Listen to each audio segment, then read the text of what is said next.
Vamos conversar agora com o deputado federal Luiz Felipe de Orleans Bragança. Peço mil desculpas pela demora, deputado, pela espera. Agradeço pela participação e é inevitável começar falando sobre as manifestações de ontem. Foi muito bom, porque a gente teve o contraste perfeito ali, né?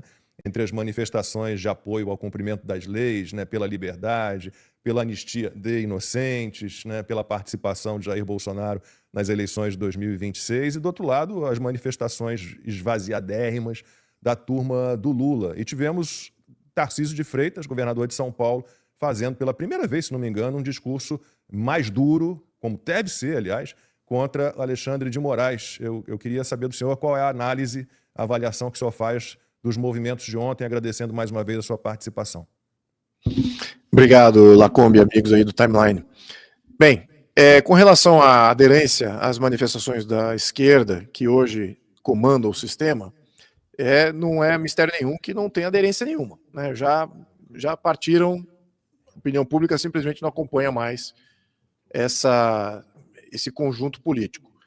Com relação à direita e o que eu até diria o bom senso, é que está crescendo muito mais, exatamente porque as camadas de mentiras que sustentavam o governo, o judiciário, o sistema como um todo, estão caindo por terra.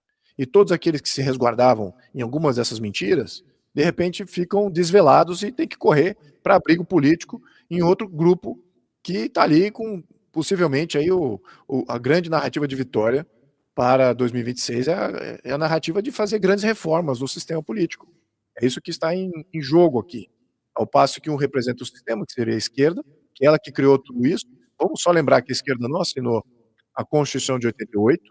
No entanto, ao longo de 30 anos, hoje, ao cabo de 30 anos, como ela fez várias reformas constitucionais desde então, hoje ela é a maior defensora da Constituição, exatamente porque é uma Constituição que permite essa arbitrariedade, permite essa ditadura, permite interferência em absolutamente tudo, viola os próprios freios e contrapesos constitucionais. Então, nós vemos que está falido como sistema, todo o sistema está falido, não há nenhuma instituição de confiança e as pessoas que ainda confiavam, a cada medida que um escândalo aparece, eles passam a aderir a esse conjunto da oposição que é antissistema. Então, acho que isso seja a análise aqui mais clara. E a questão da anistia, eu diria que essa questão de injustiça, isso é uma abrangência muito grande. Isso é um valor fundamental. É tão forte quanto qualquer outra, eu diria que aspiração que você possa ter, é onde você realmente percebe que você não é livre, né, quando você não tem justiça. E eu acho que a percepção das pessoas, em função de todas essas interferências contra a justiça que ocorreu pelo próprio STF nos últimos 2 anos e meio, tem aguçado cada vez mais a percepção que, olha, nós não estamos num Estado livre, nós não temos Estado de Direito, nós temos um poder arbitrário ditatorial, que a próxima vítima pode ser você, assim como vários do 8 de janeiro, que estão lá injustiçados, em cárcere, muitos de vocês estão exilados praticamente do Brasil, em função dessa ditadura que se formou. Então isso já está mais patente. Então a aderência tem que ser grande, eu acho que até seria maior, e as próximas, a minha impressão é que possam crescer ainda mais.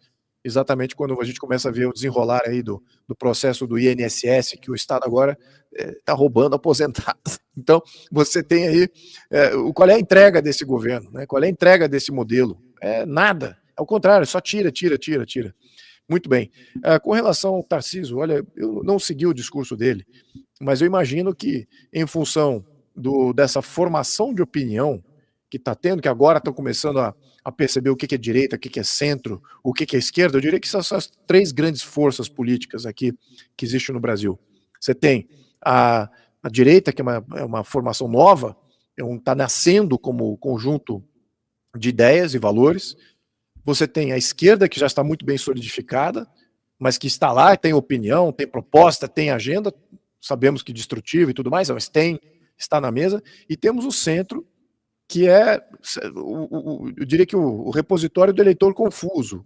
E a maior parte do eleitorado é confuso, não sabe bem em quem acreditar, não acompanha a política, ele simplesmente consome aquilo que mais está disponível, e o que mais está disponível é da mídia do governo. No entanto, ele tem aquela suspeita que aquilo tem alguma coisa de errado com aquilo, mas é um eleitor confuso, aí acaba não votando na esquerda, por suspeição, não acreditando no que a direita está dizendo, porque anteriormente achava que era teoria de conspiração e foi rotulado aí como os radicais, Então ele resolve ficar com o meião confuso. Então temos essa força aí do meião, que é o centrão, são essas 3 forças que